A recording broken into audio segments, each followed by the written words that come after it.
El 8 de noviembre de 2025, en alguna oficina de la Fiscalía General de la República en la Ciudad de México, un hombre toma una decisión que llevaba más de 3 décadas esperando que alguien con suficiente autoridad y suficiente voluntad se atreviera a tomar. No es una decisión menor, no es un trámite burocrático más dentro de un sistema que acumula expedientes como acumula polvo. Es una orden de arresto contra un hombre que estuvo presente en el lugar donde murió el político más importante de la historia reciente de México. Un hombre que esa noche de marzo de 1994 tenía sangre ajena en la chaqueta, residuos de pólvora en las manos y acceso al aparato de inteligencia del Estado, y que sin embargo fue puesto en libertad pocas horas después, sin que nadie le formulara un solo cargo formal, sin que nadie le exigiera una sola explicación que tuviera que sostener ante un juez. Ese hombre se llama Jorge Antonio Sánchez Ortega. Era agente del Centro de Investigación y Seguridad Nacional cuando Luis Donaldo Colosio Murrieta cayó herido de muerte en la barranca de Lomas Taurinas en Tijuana. Y el hecho de que haya vivido libre durante 31 años, mientras el expediente de ese asesinato acumulaba 78.000 páginas que nadie con poder real se había atrevido a leer completamente, es, en sí mismo, la historia más importante que el sistema político mexicano ha guardado dentro de sus paredes desde que ese sistema existe como tal. Lo que viene a continuación es esa historia, la historia que normalmente no se dice en voz alta, la historia del hombre que quiso cambiar México desde adentro, de la maquinaria que decidió que ese cambio era inaceptable, y del expediente secreto que durante 3 décadas contuvo la evidencia de lo que ocurrió y de quienes lo hicieron posible. Para entenderla completamente hay que ir al principio de verdad, al pueblo del desierto sonorense, donde en 1950 nació el niño que décadas después firmaría su propia sentencia al subirse a un micrófono frente a 50.000 personas y decir en voz alta lo que el sistema llevaba 65 años prohibiendo que se dijera. Magdalena de Quino es un nombre que la mayoría de los mexicanos no asocia con nada hasta que escucha el apellido Colosio, y entonces el nombre del pueblo adquiere peso retroactivo.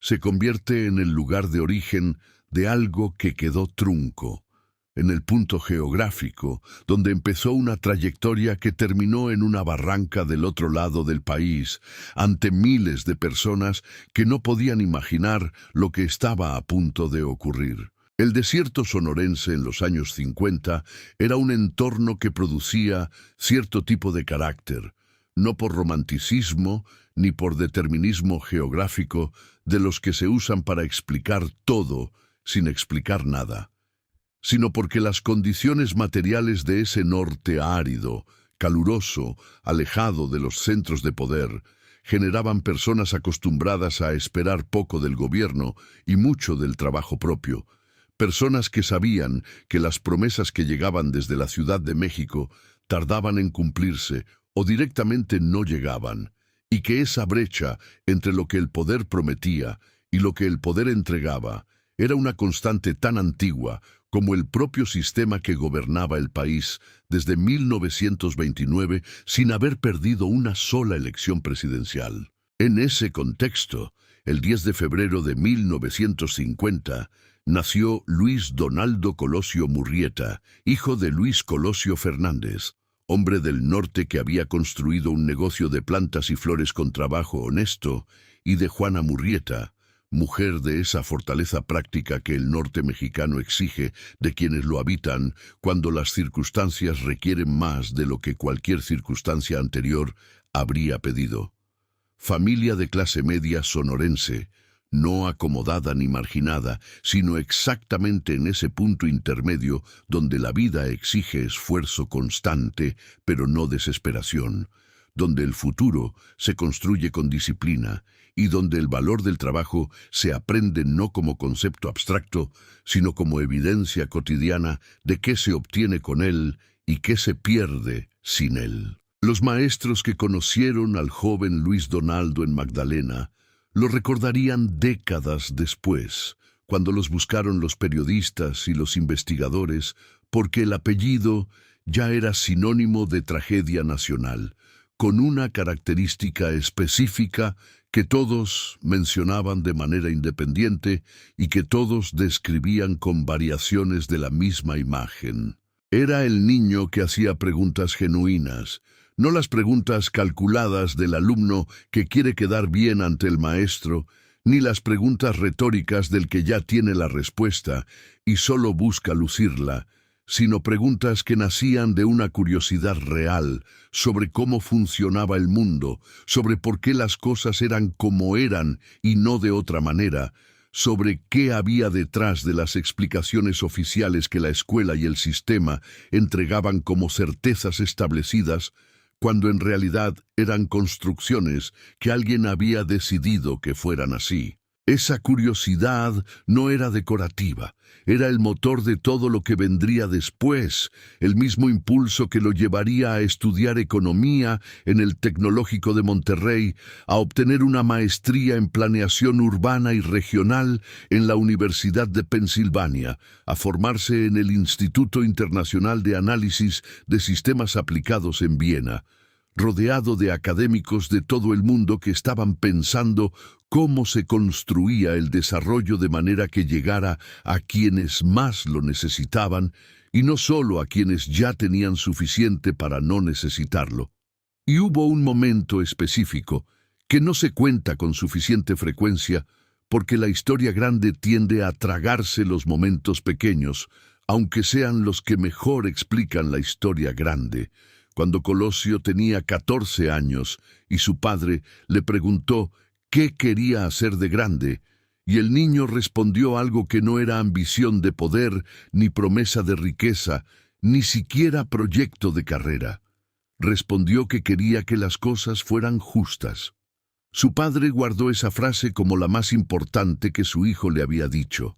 La recordó hasta que murió en 2010, sin haber visto el caso de su hijo cerrado con la verdad completa, con esa respuesta de 14 años resonando en el lugar del pecho donde se guardan las cosas que pesan, aunque ya no duelan de la misma manera que al principio. Esa frase importa más de lo que parece, porque define todo lo que viene después. El sistema político mexicano del siglo XX había aprendido a manejar a los ambiciosos con una eficiencia que rozaba el arte, porque los ambiciosos son predecibles en sus motivaciones y manejables en sus demandas, tienen precio negociable y entienden el idioma del intercambio en el que yo te doy esto si tú me das aquello, que es el idioma fundamental en el que opera cualquier estructura de poder sin importar en qué país o en qué época. Lo que el sistema no sabía cómo manejar con sus herramientas ordinarias era a alguien que genuinamente quisiera que las cosas fueran justas, porque esa persona no tenía precio en el sentido convencional, no se movía por la lógica del intercambio, no podía ser satisfecha con posición ni con protección, ni con la promesa de que cuando llegara el momento adecuado podría hacer las cosas de otra manera. Porque la persona que quiere que las cosas sean justas, de verdad no acepta que el momento adecuado sea más tarde y en privado, cuando puede ser ahora y en voz alta. Colosio terminó la preparatoria en Sonora, estudió en Monterrey, se fue a Estados Unidos y después a Europa, y cuando regresó a México, empezó a trabajar en la Secretaría de Programación y Presupuesto, que era en esos años el corazón tecnocrático del gobierno, el lugar donde se concentraba el poder real de decidir cómo se distribuían los recursos del Estado y, por tanto, quién recibía qué del sistema que administraba la vida entera del país. Ahí coincidió con Carlos Salinas de Gortari, que en ese momento era también un funcionario joven, y con el grupo de economistas que iba a dominar la política mexicana durante las siguientes 2 décadas, de maneras que en su momento se presentaron como modernización y que en retrospectiva tienen una textura considerablemente más oscura y complicada. El Partido Revolucionario Institucional, que Colosio decidió que era el espacio donde podía hacer algo real, no era simplemente un partido político. Era una máquina total, un sistema de control que abarcaba gobierno, sindicatos, medios de comunicación, economía y vida cotidiana de formas que quien no las experimentó desde adentro tiene dificultad genuina para imaginar completamente. Si querías tener influencia sobre algo que importara en México, si querías transformar en lugar de solo criticar, tenías que estar dentro de esa máquina porque estar afuera te dejaba con palabras y sin herramientas para que esas palabras produjeran consecuencias reales. Colosio tomó la decisión de entrar con conciencia plena de lo que era el sistema que estaba eligiendo, no porque fuera oportunista y no porque la ambición lo cegara a sus contradicciones, sino porque creía con la clase de convicción que no se puede sostener durante años en conversaciones privadas si es solamente calculada, que era la única forma posible de cambiar las cosas de verdad. Si esa decisión fue correcta, es pregunta que 32 años después sigue sin respuesta que satisfaga completamente, porque el experimento fue terminado antes de que los resultados pudieran medirse, porque la persona que iba a hacer el experimento fue eliminada antes de que el laboratorio estuviera disponible. Lo que sí sabemos es que dentro del sistema Colosio subió de manera diferente a como suben los que entran al sistema solo para aprovecharse de él.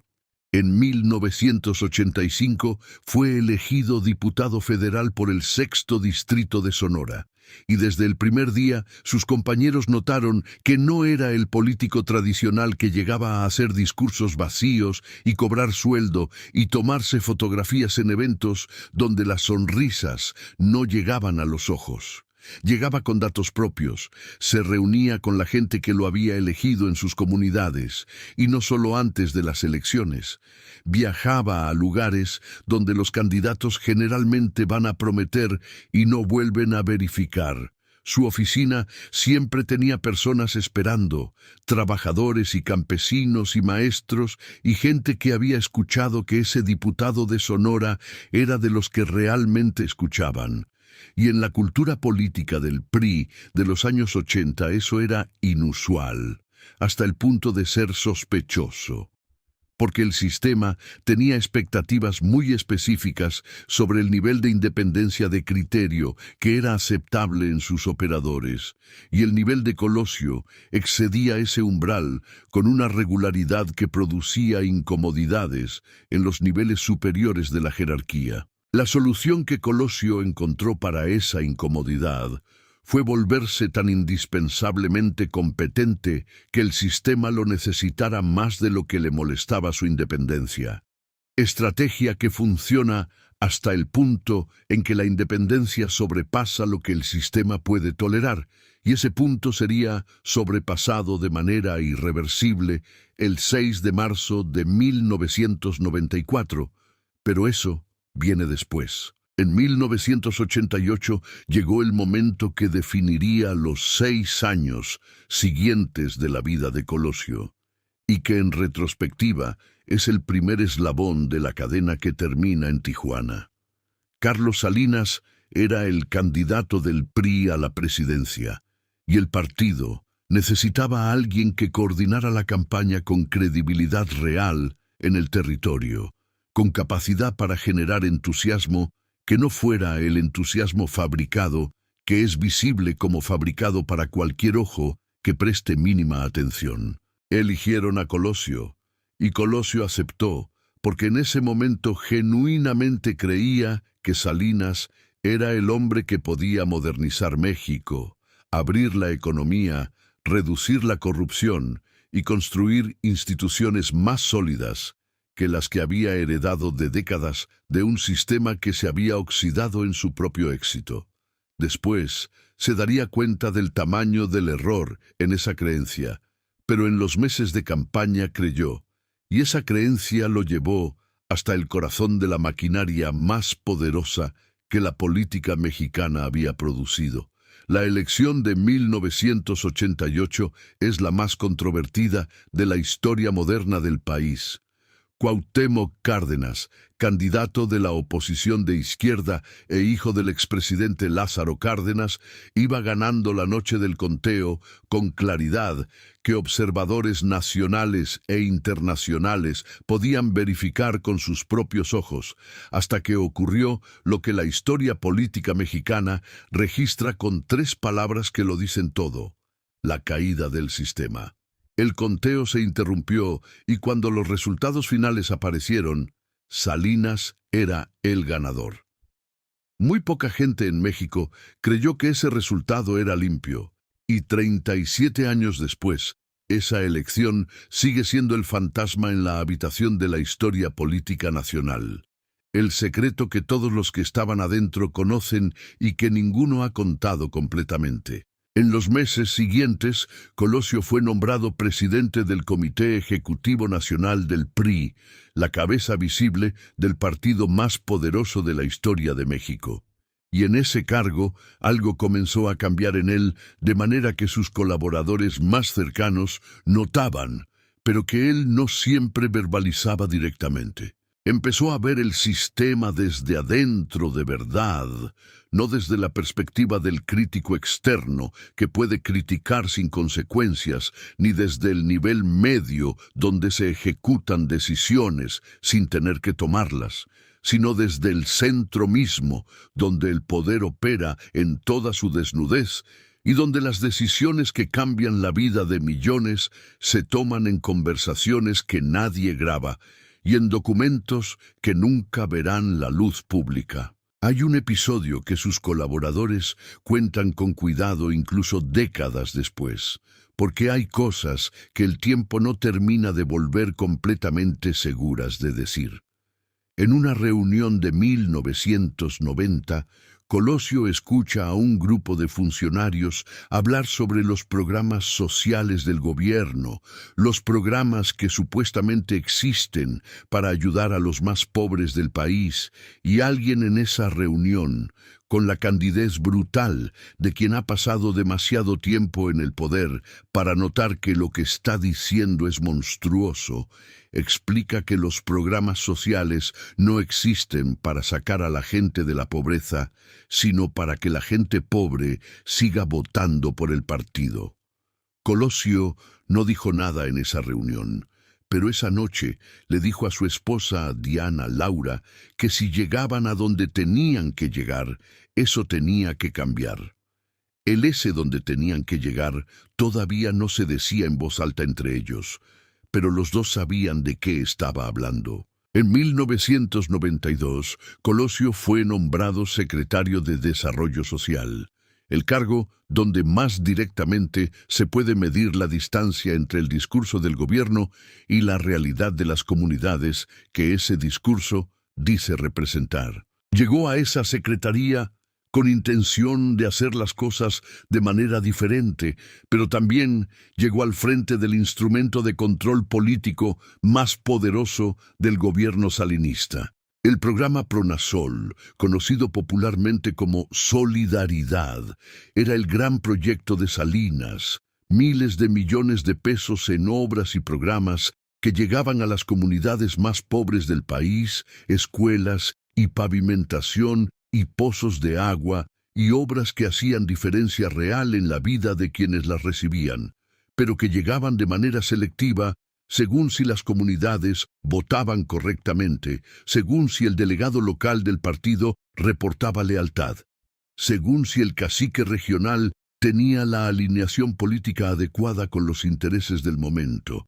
Colosio estaba administrando ese mecanismo, y el hombre que desde niño quería que las cosas fueran justas estaba administrando un sistema donde la distribución de recursos que deberían llegar a los más pobres estaba condicionada por lealtad política, donde la justicia que él había querido desde los 14 años era exactamente lo que el sistema que administraba negaba de manera sistemática y cotidiana. Lo que hizo en esa posición, además de intentar que los recursos llegaran más equitativamente dentro de los márgenes estrechos que el cargo le permitía, fue documentar en cuadernos privados la distancia entre lo que el sistema decía que hacía y lo que en realidad hacía en comunidades específicas de Chiapas, de Oaxaca, de Guerrero. Esos cuadernos son parte de lo que las 78,000 páginas del expediente liberado, parcialmente en 2019, contienen, aunque no en su totalidad, porque hay páginas que siguen siendo inaccesibles, hay secciones clasificadas, hay información que el expediente oficial protege con argumentos de seguridad nacional que son cuestionables, pero que nadie ha tenido voluntad suficiente de cuestionar en el tribunal competente. En 1993, Colosio llegó a una conclusión que sus colaboradores más cercanos describen como el punto de no retorno. La conclusión de que el sistema no puede reformarse gradualmente desde adentro siguiendo sus propias reglas, de que el cambio real requiere decirlo en voz alta, de que si llegaba a la presidencia, lo iba a decir. El 28 de noviembre de 1993, Carlos Salinas lo destapó como candidato oficial del PRI a la presidencia. Y en la cultura política mexicana de ese tiempo, ser destapado por el presidente saliente equivalía a ser elegido. El PRI había ganado todas las elecciones presidenciales sin excepción desde 1929, y nadie cuestionaba seriamente que ésta fuera diferente.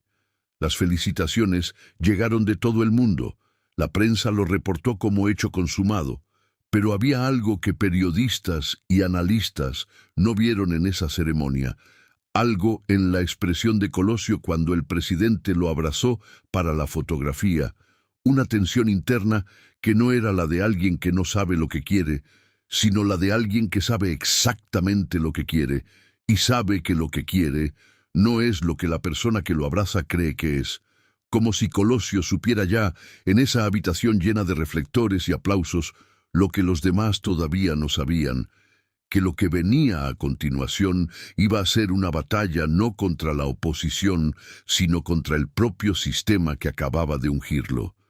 Y tenía razón. El 1 de enero de 1994, el mismo día en que entró en vigor el Tratado de Libre Comercio de Norteamérica, el gran proyecto modernizador de Salinas, el proyecto que supuestamente llevaría a México al primer mundo, miles de indígenas con pasamontañas negros tomaron ciudades de Chiapas. El Ejército Zapatista de Liberación Nacional lanzó su alzamiento, y el mundo vio no el México moderno que Salinas había prometido, sino lo que había en las entrañas de ese México moderno. Millones de personas que no habían recibido nada de esa modernidad, que habían sido excluidas sistemáticamente hasta el punto de no tener nada que perder, que décadas de promesas incumplidas habían despojado de la esperanza que hace que las personas no tomen armas. Para Colosio, el zapatismo no era sorpresa total. Había visto la miseria en Chiapas con sus propios ojos durante visitas previas. Había leído los reportes y sabía que la situación era crítica de maneras que los informes oficiales no capturaban, porque los informes oficiales tienen tendencia a mostrar lo que quien los escribe quiere que quien los lee vea. Pero lo que el zapatismo hizo en la narrativa de la campaña de Colosio fue darle una urgencia que ya no admitía postergación, y ahí fue donde la cuenta regresiva empezó de verdad. Hay un episodio de esos días de enero, en una comunidad de los Altos de Chiapas, a donde Colosio llegó sin aviso y sin prensa, con solo 2 personas de su equipo, porque quería ver con sus propios ojos lo que estaba pasando en el territorio donde el sistema que él administraba supuestamente llevaba años haciendo llegar el desarrollo. Lo que vio lo paralizó por momentos.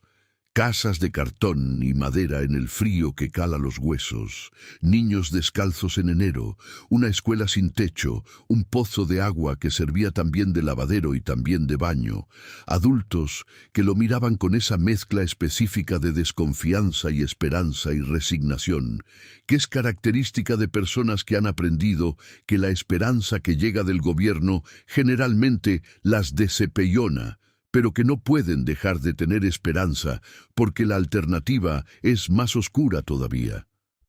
Colosio se quedó 3 horas en esa comunidad, habló con la gente, les preguntó qué necesitaban y qué les había llegado de los programas del gobierno, y lo que escuchó no coincidía con los reportes que llegaban a su escritorio en la Ciudad de México. Los reportes decían que los programas estaban funcionando. Las personas en esa comunidad le decían que los recursos los administraba el cacique local, que era delegado del PRI, y que la comunidad veía muy poco de lo que supuestamente les llegaba. Cuando volvió al vehículo, su asistente notó que Colosio estaba muy callado y que tenía los puños apretados, no de furia, sino de impotencia que se estaba convirtiendo en otra cosa, en resolución. Hay una frase de sus cuadernos de esos días que su colaborador más cercano leyó tiempo después y describe como la brújula de todo lo que vino después. Dice, el poder que no transforma es corrupción disfrazada de gobierno. Piensen en eso. El candidato del partido más poderoso de la historia de México, escribiendo en un cuaderno privado que el poder que no transforma es corrupción.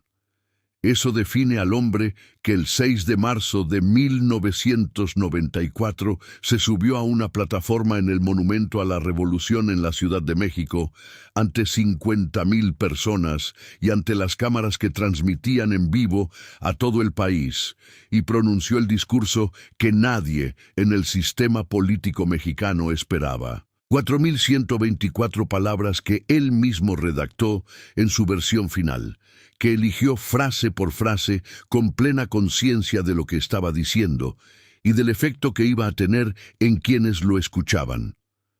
El discurso comienza suavemente, hablando del México que ve en sus recorridos, de la gente que conoce, de sus esperanzas para el país, y entonces, sin aviso y sin transición que suavice lo que viene, Colosio dice las palabras que van a hacer temblar las paredes de los pinos. Veo un México con hambre y sed de justicia. La gente en el monumento aplaude. Pero en las oficinas del sistema, en los despachos de los operadores políticos que han dedicado sus vidas a mantener el equilibrio que funciona en su favor, hay silencio, y Colosio continúa con algo todavía más explosivo. Afirmemos nuestra independencia del gobierno, dice, porque un partido que no es libre frente al gobierno no puede ser el vehículo de las transformaciones que México necesita. La multitud explota en aplausos. Carlos Salinas de Gortari está viendo el discurso en televisión y quienes estaban en la habitación dicen que su expresión no expresa aplausos. Y Colosio no termina ahí. Lo que viene después es la frase que sus propios colaboradores sabían que era la más peligrosa de todas y que Colosio insistió en mantener a pesar de las conversaciones donde quienes lo rodeaban intentaron convencerlo de suavizarla. Reformar el poder significa un presidencialismo sujeto estrictamente a los límites constitucionales. El candidato del partido que había construido el presidencialismo más férreo de Latinoamérica, diciéndole a 50,000 personas y a toda la nación por televisión que ese presidencialismo necesitaba límites. No era una propuesta de campaña, era una declaración de guerra contra el sistema que lo había criado y contra el hombre que lo había ungido. En la cultura política del PRI, el expresidente no dejaba el poder del todo cuando terminaba su mandato. Seguía siendo consultado, sus negocios y los de sus aliados seguían siendo protegidos. Nadie lo investigaba, nadie removía sus nombramientos del aparato del Estado. Ese era el acuerdo implícito del sistema, el contrato tácito que hacía que el poder se transfiriera sin que quien lo transfería lo perdiera del todo. Salinas había construido toda su influencia futura sobre la base de tener un sucesor que le debiera la presidencia y que por tanto lo protegiera. El discurso del 6 de marzo le dijo a Salinas que Colosio no iba a jugar ese juego, que iba a ser su propio hombre, y eso en la cultura del sistema no era negociable. En las horas siguientes al discurso, Salinas llamó a Colosio en una llamada privada de la que no hay registro oficial, pero que los miembros del equipo cercano de Colosio conocieron por fragmentos. En esa llamada, según la versión que circula entre quienes lo conocían bien, Salinas dijo que el comentario sobre el presidencialismo había sido innecesario y estaba siendo malinterpretado, y Colosio respondió que no había sido innecesario ni malinterpretado, que era exactamente lo que creía. Y el silencio de Salinas, después de esa respuesta, dicen quienes lo conocían, era más peligroso que cualquier respuesta verbal, porque el silencio de Salinas significaba que estaba calculando, que estaba decidiendo. En los días siguientes empezó a circular de manera sutilísima la idea de que Colosio podría ser sustituido como candidato, que el sistema tenía mecanismos para hacer eso, si el candidato se volvía un problema que no podía manejarse con las herramientas ordinarias. Esas insinuaciones llegaron al equipo de Colosio y generaron exactamente el efecto que probablemente se buscaba. Porque si Colosio era sustituido, no solo perdía la candidatura, sino la protección que le daba ser el candidato oficial. Y en la cultura del sistema, quienes habían fallado en sus compromisos con el presidente no tenían vidas cómodas. En ese contexto, la figura de Manuel Camacho Solís cobraba un significado diferente. Camacho había sido uno de los colaboradores más cercanos de Salinas. Había aspirado con todo a ser el candidato presidencial del PRI, y cuando Salinas eligió a Colosio, en su lugar había quedado políticamente destrozado, o eso parecía, porque en los días del alzamiento zapatista, Salinas hizo algo que sorprendió a muchos. Nombró a Camacho comisionado de paz para Chiapas, y de repente Camacho tenía presencia mediática cotidiana. Era el hombre del gobierno negociando con los zapatistas, y mientras Colosio recorría el país en su campaña, algunos medios empezaron a especular sobre si el verdadero candidato del PRI no sería Camacho. Esa especulación era corrosiva. El 16 de marzo de 1994, 4 días antes del asesinato, Colosio y Camacho se reunieron en un departamento de la Ciudad de México. Colosio le ofreció la Secretaría de Gobernación en su gabinete. Camacho aceptó y a cambio dejó de hacer declaraciones ambiguas y comenzó a apoyar abiertamente a Colosio. El 22 de marzo, un día antes del asesinato, Colosio emitió un comunicado público elogiando el trabajo de Camacho en Chiapas. Era un movimiento político calculado, pero también era un movimiento que en Los Pinos fue leído de manera muy específica. Salinas ya sabía de la reunión y la alianza Colosio-Camacho le decía que el candidato que había sido ungido para ser manejable estaba construyendo una estructura de poder propia que lo haría difícil o imposible de controlar cuando llegara a la presidencia. Había otro movimiento en esas mismas semanas. Colosio estaba evaluando remover a Ernesto Zedillo como coordinador de su campaña. Zedillo era el hombre de los tecnócratas salinistas dentro del equipo de Colosio, el que aseguraba que el candidato no se saliera demasiado del carril que el sistema había diseñado para él. El 19 de marzo, apenas 4 días antes del asesinato, el propio Zedillo escribió una carta privada urgiendo un pacto entre Colosio y Salinas. Esa carta confirmó lo que todos estaban sintiendo. La ruptura entre Colosio y Salinas no era especulación de analistas mal informados. Era real, era total, y en el sistema político mexicano romper con el presidente en turno, Cuando eres el candidato presidencial, no era simplemente un problema político, sino potencialmente un problema de supervivencia. Para entender lo que ocurrió entre el 6 de marzo y el 23, hay que entrar en lo que el expediente secreto contiene sobre esas semanas.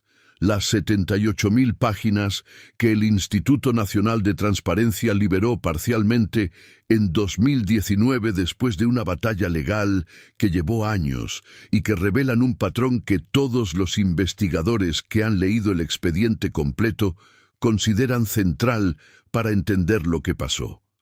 La seguridad de Colosio fue comprometida de manera sistemática en las semanas previas al asesinato.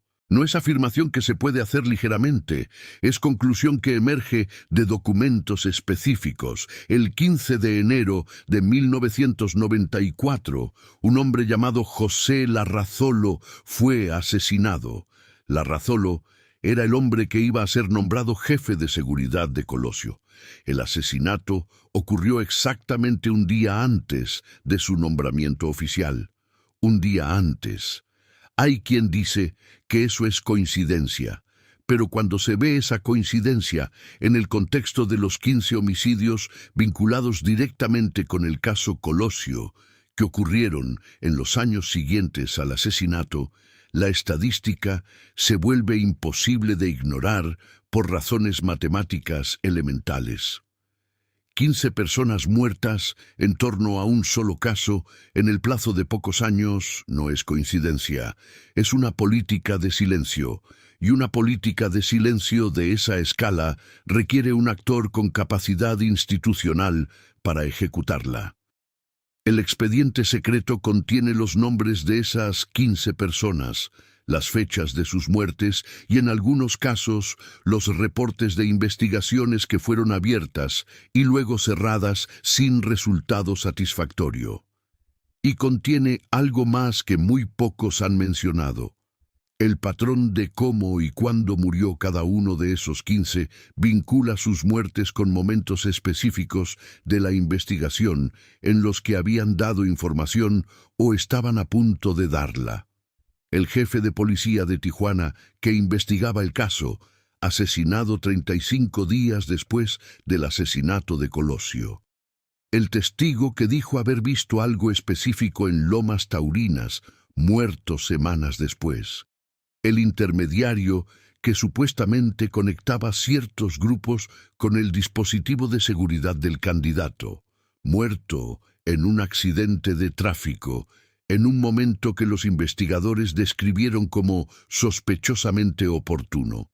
Cada muerte tenía su explicación individual que era plausible de manera aislada, pero en patrón, en secuencia, en el contexto del caso específico que cada una rodeaba. El patrón habla por sí mismo con una claridad que no requiere interpretación elaborada. El 23 de marzo de 1994, en Tijuana, Baja California, son las 4:30 de la tarde. En la colonia de Lomas Taurinas, en una barranca cerca de los límites de la ciudad, hay entre 3.500 y 4.000 personas apiñadas en un espacio demasiado pequeño para esa cantidad de gente con esa cantidad de tensión política acumulada. Hace calor. No hay suficiente seguridad. Hay 66 elementos de diferentes cuerpos que en lugar de trabajar de manera coordinada, funcionan como silos separados. El grupo Tucán, el grupo Omega, la escolta personal de Colosio, los hombres del general Domiro García Reyes, y nadie está hablando con nadie de manera que produce coordinación efectiva. Nadie sabe exactamente qué sector está cubriendo quién. Es caos. Y ese caos, según los investigadores que han estudiado el caso durante décadas, parece demasiado perfecto para ser accidental. ¿Cómo llega el candidato presidencial del partido en el poder, el heredero virtual de la presidencia, a un mitin en una barranca sin las condiciones de seguridad mínimas que habría tenido cualquier funcionario de nivel inferior? ¿Quién eligió Lomas Taurinas? ¿Quién aprobó el esquema de seguridad? ¿Quién decidió qué grupos irían y cuáles no? Lomas Taurinas es el lugar más difícil posible para proteger a alguien y el más fácil posible para hacerle daño a alguien. Una barranca estrecha y llena de gente donde la visibilidad es mínima y donde los elementos de seguridad se pierden entre la multitud.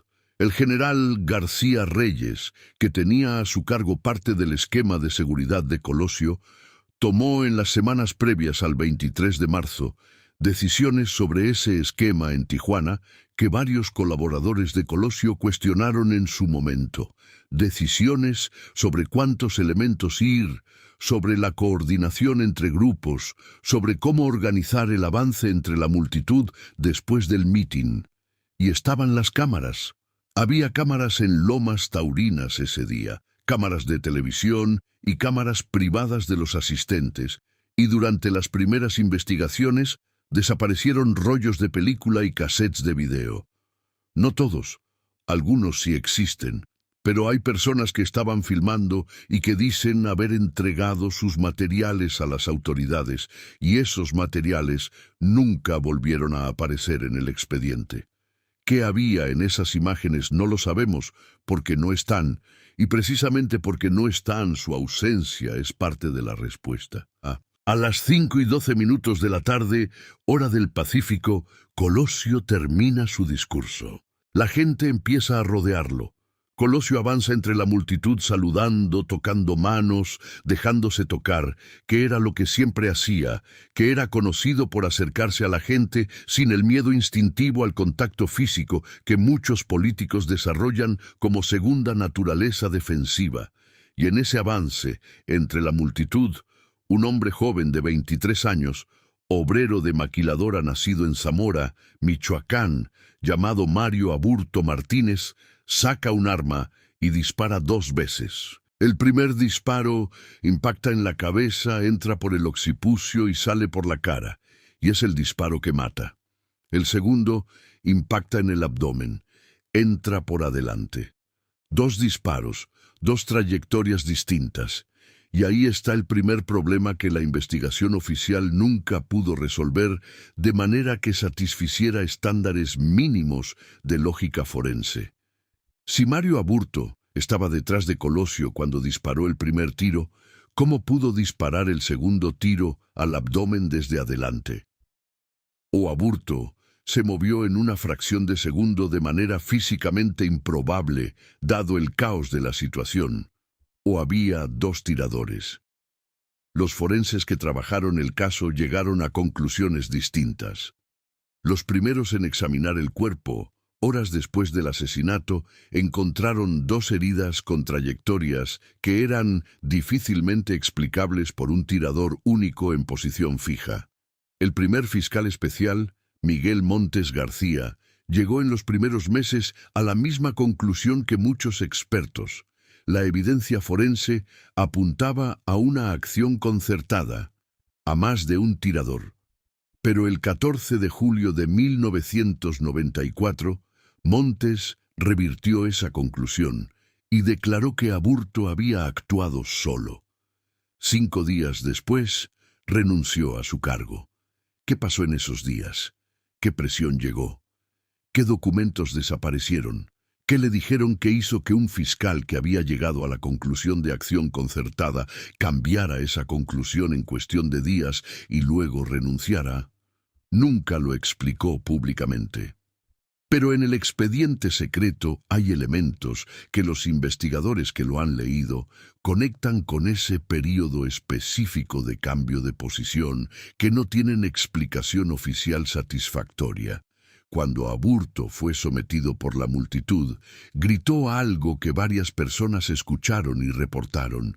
Gritó que fue el ruco y señaló hacia un hombre específico. Ese hombre se llamaba Vicente Mayoral. ¿Quién es Vicente Mayoral? Es una de las preguntas que la investigación nunca respondió completamente. Mayoral apareció en el expediente como persona presente en Lomas Taurinas, y después de eso su rastro se diluyó de la manera característica de las personas a quienes el sistema tiene interés en diluir. Jorge Antonio Sánchez Ortega.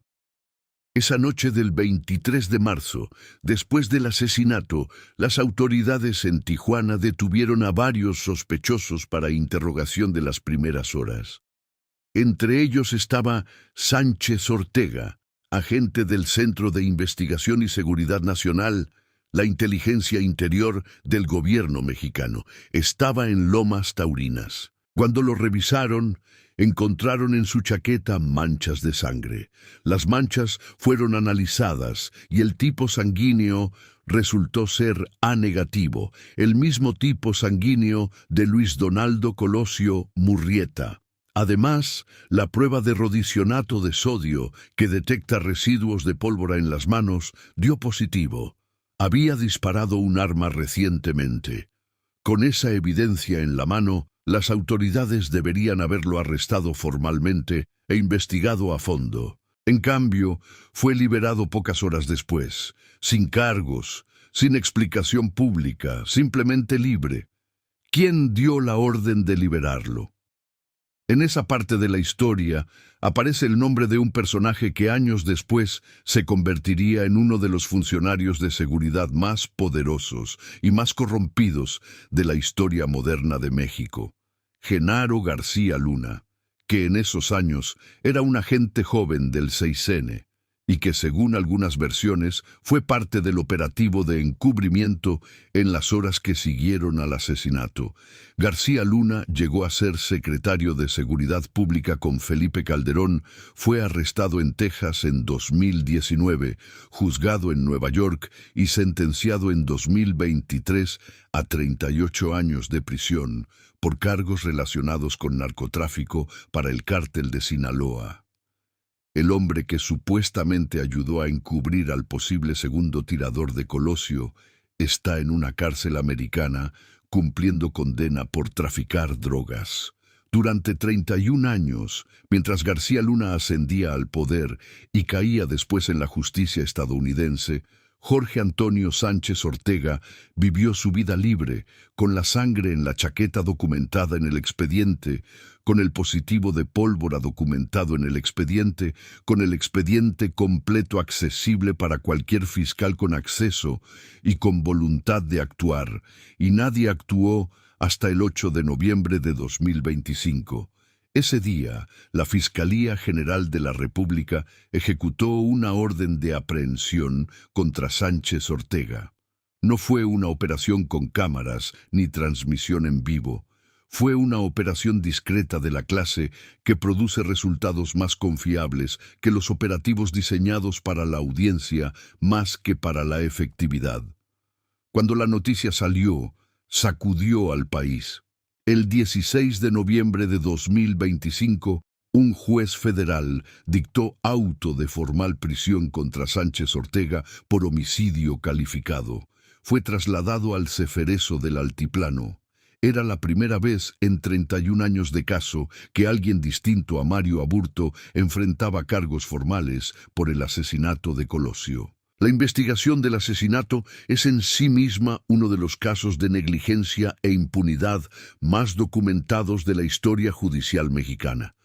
4 fiscales especiales, 4 personas distintas que supuestamente iban a llegar al fondo del asunto, y ninguna pudo o quiso hacerlo de manera que produjera la verdad completa. El primero fue Miguel Montes García, que llegó en marzo de 1994 con reputación de hombre serio. Concluyó en los primeros meses que había habido acción concertada y múltiples participantes, y el 14 de julio del mismo año dijo exactamente lo contrario, 5 días antes de renunciar sin explicación pública que satisficiera a nadie. La segunda fue Olga Islas de González Mariscal, que organizó el expediente y llevó el caso hasta la condena de Mario Aburto a 42 años de prisión, posteriormente incrementados a 45, pero que no avanzó en determinar quién había enviado a Aburto,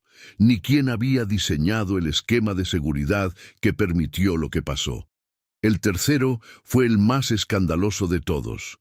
Pablo Chapa Bezanilla llegó en diciembre de 1994 y su paso por la investigación es uno de los capítulos más vergonzosos de la historia judicial mexicana.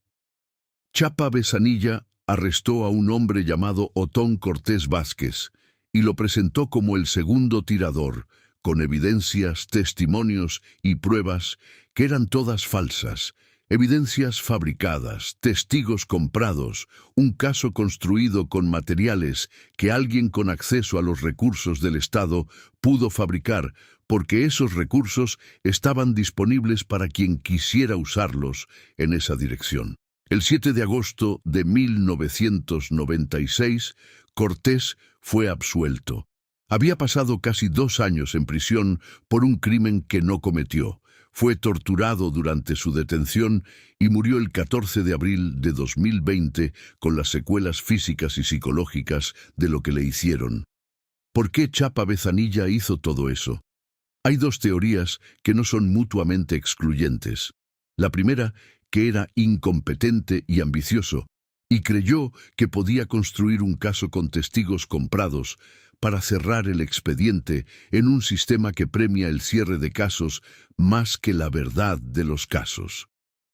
La segunda, más oscura, que fue instruido para fabricar un culpable que no fuera el verdadero culpable y así desviar la investigación de las personas que realmente estaban detrás del asesinato.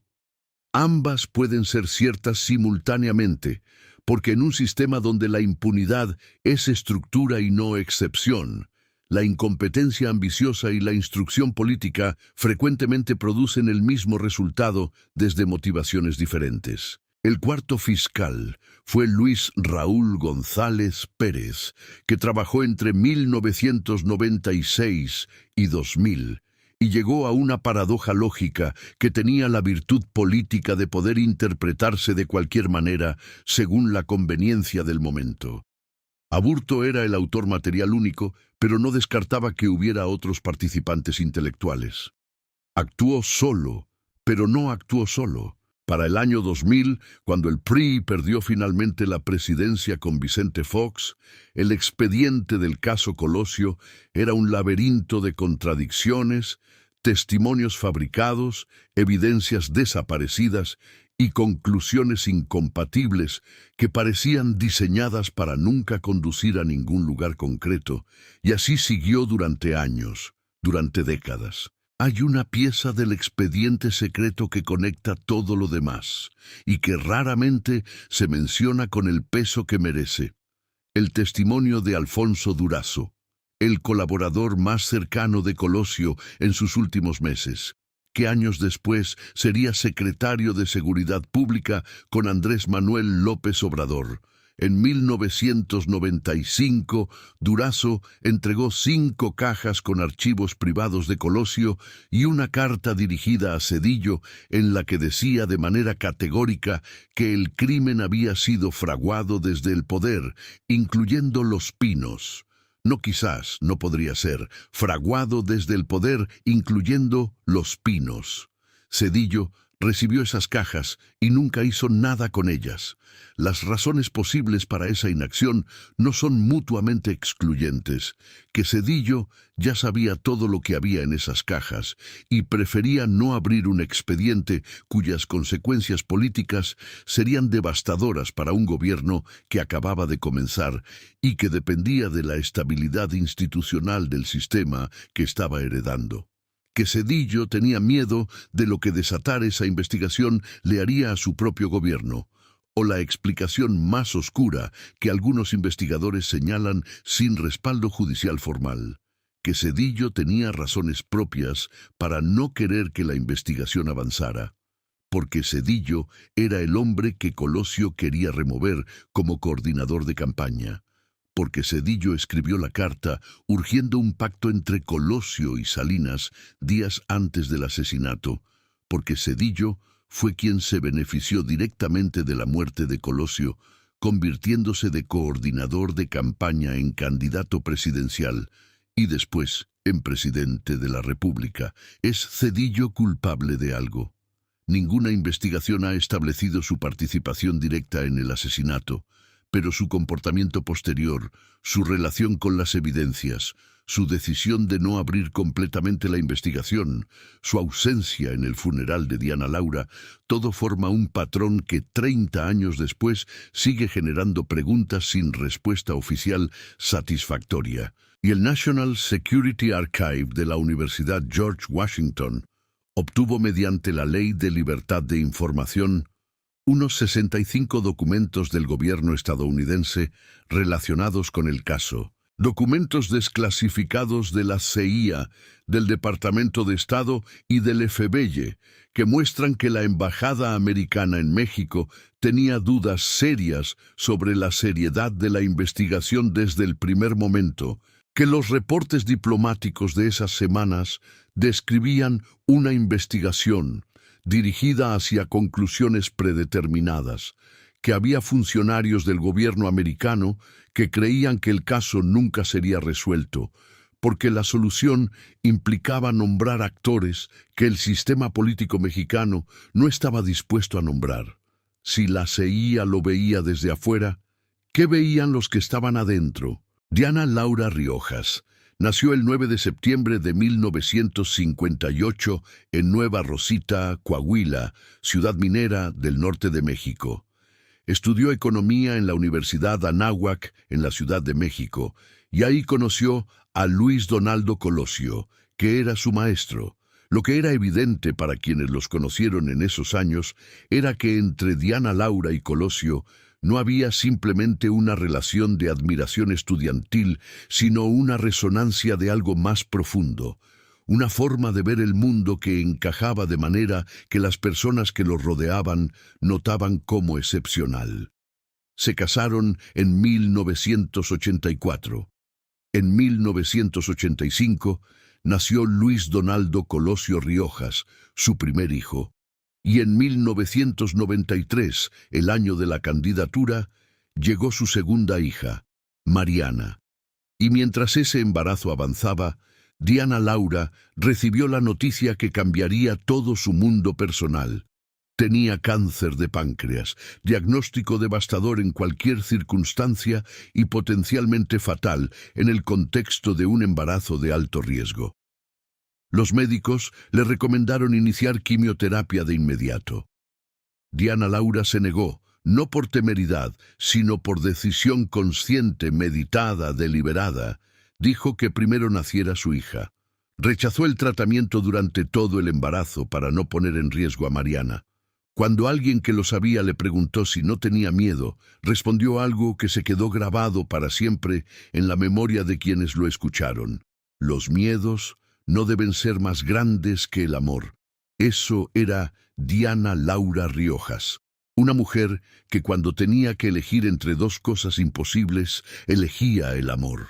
El 23 de marzo de 1994, cuando llegó al Hospital General de Tijuana y encontró el cuerpo de su marido, no se derrumbó públicamente en el pasillo. Abrazó a Colosio, se quedó unos momentos con él y después, cuando se incorporó, preguntó en voz baja, pero con una claridad que los que estaban ahí no olvidarían. ¿Quién fue? No era la pregunta de una viuda desesperada buscando consuelo, era la pregunta de una mujer que ya sabía desde el fondo de sus entrañas que lo que acababa de pasar no había sido obra de un solo hombre trastornado con un arma. En las horas y días siguientes, Diana Laura impuso 8 condiciones para los actos del sepelio, condiciones que le dijo directamente a Carlos Salinas, entre ellas que Manuel Camacho y que José Córdoba, el secretario particular de Salinas, no se acercaran al velorio ni al funeral. Salinas aceptó porque en ese momento Diana Laura tenía una autoridad moral que ningún presidente podía ignorar. Era la viuda, era la madre de sus hijos, era la mujer que había rechazado el tratamiento de cáncer para que su hija naciera sana. En las semanas y meses siguientes, Diana Laura dijo públicamente lo que muchos pensaban, pero pocos se atrevían a decir con nombre y apellido, que la conclusión del asesino solitario le parecía poco convincente, que estaba convencida de que la orden había venido de las más altas esferas del gobierno. que su marido había sido traicionado por el sistema que él mismo había querido reformar. Y mientras decía todo eso, mientras luchaba por la verdad sobre la muerte de su marido con la energía de quien sabe que el tiempo es limitado y que por tanto cada momento debe tener peso, su cuerpo seguía deteriorándose. El cáncer que había pospuesto para que naciera Mariana estaba avanzando. El 18 de noviembre de 1994, 8 meses después del asesinato de Colosio, Diana Laura Riojas murió. Tenía 36 años. Su hija Mariana tenía menos de 2 años y su hijo Luis Donaldo tenía 9. Ernesto Zedillo, que había ganado las elecciones presidenciales de agosto utilizando el apellido Colosio y las emociones que lo rodeaban como ingrediente de campaña que nunca habría estado disponible para él si Colosio hubiera vivido, no fue al funeral. No fue al funeral. El hombre que debía la presidencia al apellido del hombre que acababa de enterrar a su esposa, no fue a decirle adiós a la mujer que había dedicado los últimos 8 meses de su vida a buscar la justicia que Zedillo no tenía intención de buscar.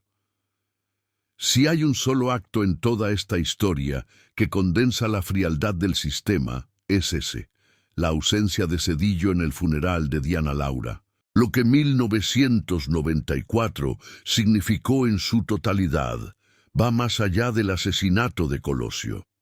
Ese año fue una tormenta perfecta que el sistema político mexicano generó y que todavía no ha procesado completamente.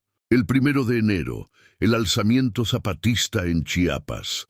El 23 de marzo, el asesinato de Colosio. El 28 de septiembre, el asesinato de José Francisco Ruiz Massieu, secretario general del PRI y cuñado de Salinas, a plena luz del día en la Ciudad de México. La investigación de su caso llevó a conclusiones que sacudieron al país. El 28 de febrero de 1995, Raúl Salinas de Gortari, hermano del expresidente, fue arrestado acusado de haber ordenado ese asesinato. Raúl Salinas estuvo en prisión hasta 2005, cuando fue absuelto por un tecnicismo legal, pero durante el proceso se descubrió que tenía $114 millones en cuentas bancarias suizas. 114 millones de origen inexplicable en el hermano de un expresidente que ganaba el sueldo de un funcionario público. Y el 20 de diciembre de 1994, apenas semanas después de que Zedillo tomara posesión, ocurrió lo que se conoce como el error de diciembre.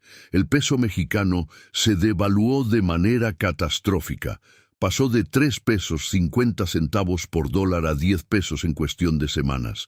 Millones de mexicanos perdieron los ahorros de décadas en días. Millones de familias que habían comprado casas con créditos vieron sus deudas multiplicarse de manera matemáticamente imposible de pagar. El rescate internacional costó $50,000 millones y el FOBAPROA, el Fondo de Rescate Bancario que el gobierno mexicano utilizó para salvar a los bancos, acumuló deudas que se convirtieron en deuda pública que los mexicanos siguen pagando décadas después. Todo eso pasó en un solo año. El zapatismo, el asesinato de Colosio, el asesinato de Ruiz Massieu, el arresto de Raúl Salinas, la devaluación, el FOBAPROA. 1994 fue el año en que el sistema priista mostró todas sus fracturas simultáneamente, el año en que la promesa del primer mundo de Salinas se demostró falsa, de una manera que ya no admitía evasión.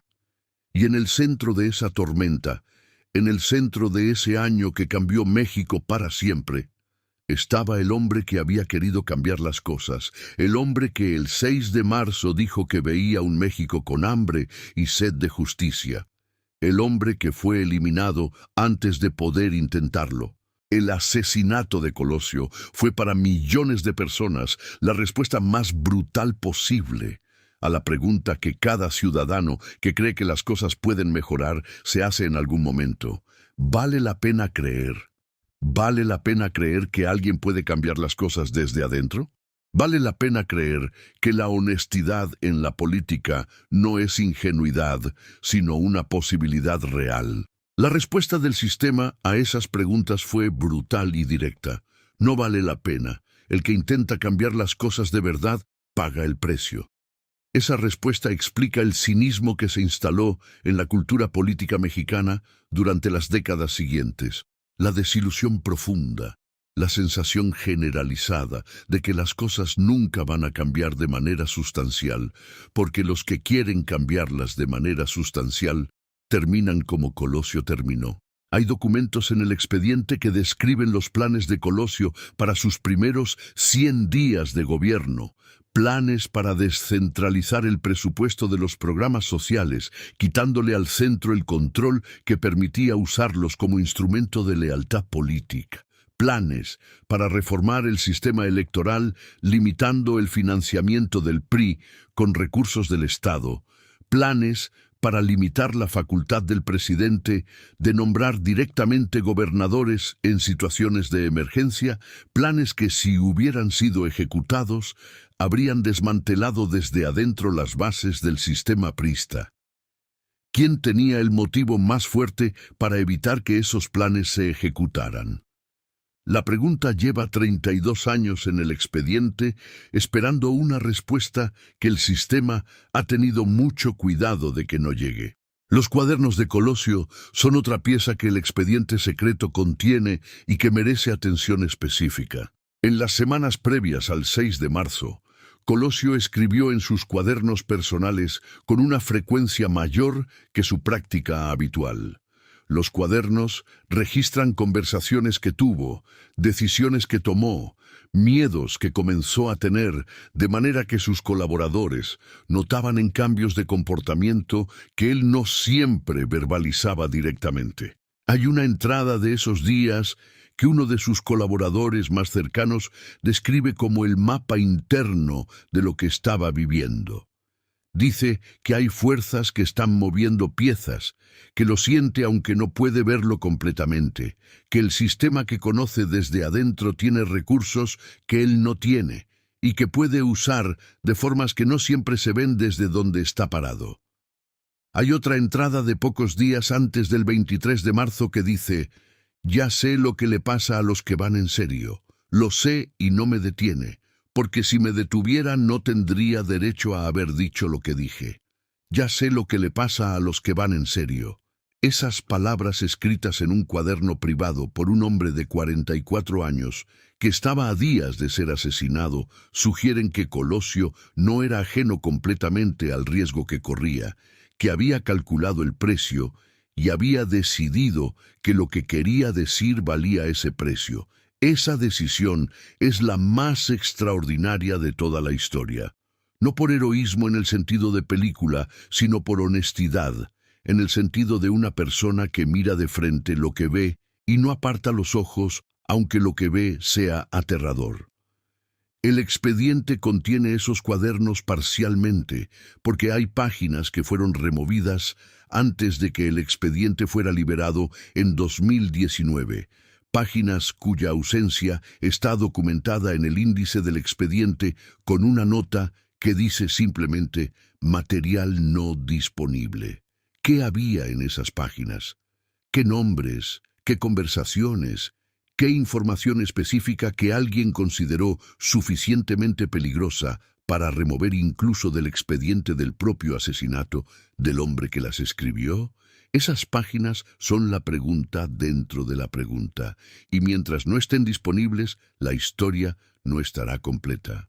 Hay también en el expediente secreto una dimensión relacionada con el patrón de financiamiento que los 4 fiscales especiales nunca pudieron o nunca quisieron seguir, de manera que produjera consecuencias reales. En las 78.000 páginas hay documentos que rastrean movimientos de recursos en las semanas previas al 23 de marzo.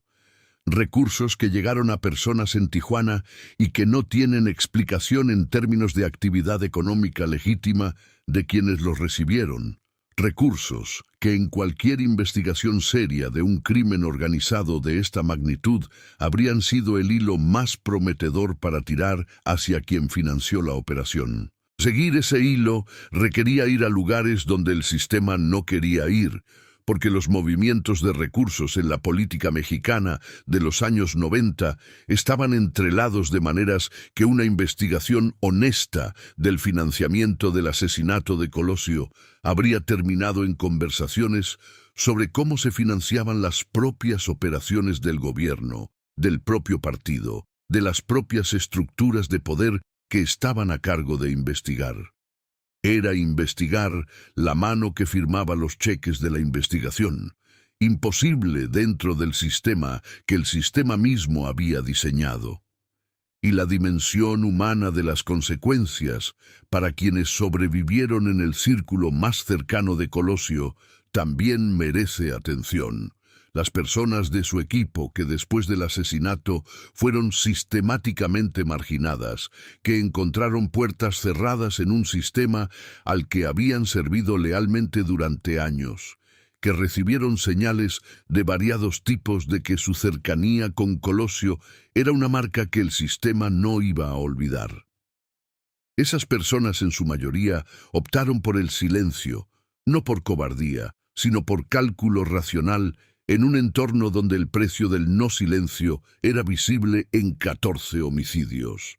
Alfonso Durazo fue la excepción notable, el que entregó las 5 cajas y escribió la carta categórica y pagó el precio en términos de posición política durante años, aunque décadas después ocupó una posición de máxima autoridad en seguridad pública, lo que tiene su propia ironía que el tiempo produce con la paciencia que las personas frecuentemente no tienen. La noche antes del discurso del 6 de marzo, según Diana Laura misma relató meses después de haberlo vivido y antes de morir, Colosio le dijo algo que ella guardó como el retrato más completo de quién era el hombre con quien había compartido su vida y sus convicciones. Hay cosas que valen más que el poder, le dijo. La dignidad es una de ellas, y si el sistema no puede tolerar la dignidad, entonces el sistema tiene que cambiar aunque el cambio cueste. Y en sus cuadernos, en los días previos a ese discurso, hay una entrada que ninguno de sus colaboradores o redactores vio porque era un cuaderno privado y no un borrador de discurso, que dice: si voy a tener el poder de cambiar este país, primero tengo que ganarme el derecho de tenerlo. Y para ganarme ese derecho, tengo que decir la verdad. No la verdad que el sistema me permite decir, la verdad. Esas 2 frases juntas son el retrato más completo que tenemos del hombre que fue asesinado en Lomas Taurinas. No el retrato de un político calculando estrategia, sino el de una persona que había llegado a un nivel de claridad sobre qué es lo que importa, que es inusual en cualquier persona y prácticamente inexistente en personas que han llegado al nivel de poder al que Colosio había llegado. El niño de Magdalena de Quino, que a los 14 años le dijo a su padre que quería que las cosas fueran justas, nunca dejó de ser ese niño, siguió siendo ese niño cuando era diputado, cuando presidía el PRI, cuando administraba los programas del gobierno salinista, mientras documentaba en cuadernos que esos programas eran exactamente lo que el sistema decía que no eran, cuando dio el discurso del 6 de marzo, cuando subió al micrófono en Lomas Taurinas el 22 de marzo para hablar con personas de un barrio humilde de la Barranca de Tijuana. Ese niño estaba ahí hasta el último momento, y el sistema, que no sabe qué hacer con las personas que genuinamente quieren que las cosas sean justas, tuvo que hacer lo que los sistemas que no saben qué hacer con ese tipo de personas han hecho históricamente: eliminarlo. Queda el hijo. Luis Donaldo Colosio Riojas nació en 1985. Tenía 9 años cuando mataron a su padre y 10 cuando murió su madre. 9 y 10 años. La edad en que los niños necesitan a sus padres para aprender a ser personas, para aprender qué clase de mundo es el mundo y cómo funciona y qué se puede esperar de él. Él se quedó sin los dos en el plazo de 8 meses. Su abuela paterna lo crió junto a su hermana Mariana, y creció y estudió y llegó a la política. Hoy, Luis Donaldo Colosio Riojas es senador de la República por Movimiento Ciudadano, con el apellido de su padre y con el peso de una historia que no eligió, pero que le pertenece de una manera que no puede ponerse ni quitarse. En 2021, visitó Lomas Taurinas por primera vez de adulto. Fue al lugar donde mataron a su padre, y parado en esa barranca de Tijuana, les dijo a los periodistas algo que resumía todo lo que él y toda una generación de mexicanos habían cargado desde ese marzo del 94. Aquí quedó trunco algo más que una vida. Aquí quedó trunco el país que pudo haber sido. En enero de 2024, pidió formalmente el indulto de Mario Aburto. No porque creyera en su inocencia, sino porque pensaba que si Aburto estaba libre y tenía algo que ganar, quizás hablaría, quizás diría quién lo mandó. Se le negó el indulto. Y hay una frase que el senador repite de cuando era niño, y que su madre le escuchó decir: «Mamá, ¿y si le damos 10,000 pesos a Aburto para que diga quién lo mandó?». Ese niño de 9 años, con la lógica simple y terrible de la infancia, entendía ya lo que los fiscales adultos no lograban o no querían lograr. Que había alguien detrás, que había una orden, que había un nombre, el hombre que muchos señalan. El nombre que aparece más frecuentemente cuando se recorre el expediente completo. El hombre que tenía los motivos más claros para eliminar a alguien que iba a reformar el sistema que él había construido y del que dependía su protección futura. Carlos Salinas de Gortari vive en Irlanda, en un país que no tiene tratado de extradición con México para los delitos por los que podría ser investigado. Tiene más de 75 años, da entrevistas de vez en cuando, niega todo y es libre. No hay cargos contra él. No hay fiscal que haya tenido el valor o la autorización política para investigarlo formalmente por la muerte de Colosio. Eso en sí mismo es una respuesta a la pregunta de quién tiene el poder en México, porque cuando alguien puede estar vinculado a la eliminación del candidato presidencial del partido gobernante, puede estar asociado con la destrucción de evidencia durante 3 décadas, y puede vivir los últimos años de su vida en paz en Europa. La pregunta no es solo quién dio la orden. La pregunta es qué clase de sistema permite que eso ocurra y qué tan diferente es ese sistema hoy de lo que era entonces. Cuando Colosio dio el discurso del 6 de marzo, dijo que veía un México con hambre y sed de justicia. 32 años después, ese México todavía tiene hambre, todavía tiene sed. El hombre que quería saciarlo fue eliminado antes de poder intentarlo. El caso que podría nombrar a sus asesinos sigue en proceso con un detenido, con un expediente de 78,000 páginas, con testigos que todavía viven, con documentos que no han sido leídos completamente por un fiscal con genuina intención de llegar al fondo, con la posibilidad apenas de que esta vez sea diferente, de que la pregunta de Diana Laura tenga respuesta, de que el niño que le preguntó a su madre si podían darle dinero a Aburto para que hablara, el niño que ahora es senador pueda escuchar la verdad, de que los mexicanos finalmente sepan quién dio la orden. El expediente secreto que la Fiscalía autorizó a abrir en noviembre de 2025 no resuelve el caso, no nombra al que dio la orden, no produce la sentencia que Diana Laura pedía desde el hospital de Tijuana en esa noche de marzo de 1994, pero abre la grieta, y por las grietas, con tiempo y con voluntad, entra la luz. Sánchez Ortega está en el altiplano, y Sánchez Ortega tiene información. Información que si sale a la luz puede señalar directamente hacia los niveles que nadie ha podido tocar en 32 años. Esa posibilidad fue suficientemente real para que el sistema la protegiera durante 3 décadas y sigue siendo suficientemente real para que su arresto sea el primer hecho genuinamente nuevo en un caso que llevaba años sin hechos nuevos. Luis Donaldo Colosio Murrieta, 10 de febrero de 1950, Magdalena de Quino, Sonora. 23 de marzo de 1994, Lomas Taurinas, Tijuana. 44 años. 2 hijos. Una esposa que lo sobrevivió 8 meses. Un discurso que cambió el rumbo de la historia, aunque él no viviera para verlo. Y una pregunta que lleva 32 años esperando respuesta. La historia de Colosio no terminó esa tarde en la barranca de Tijuana. La historia de Colosio terminará el día que alguien en una sala de justicia diga en voz alta y bajo juramento: así fue, esto fue lo que pasó, estos son los responsables.